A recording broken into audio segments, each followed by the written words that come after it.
muối bị vậy vợ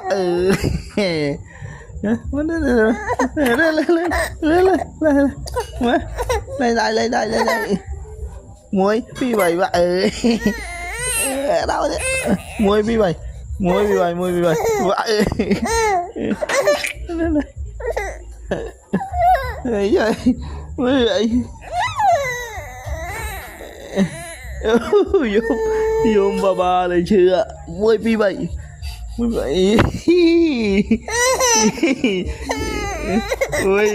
ý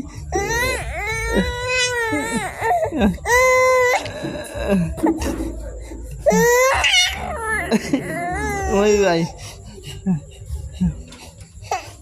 cái chạy bộ mấy chạy bộ để ai nữa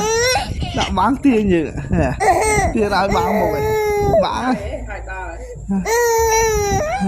sao đại bà nhớ đã mới biết bài tiến nha no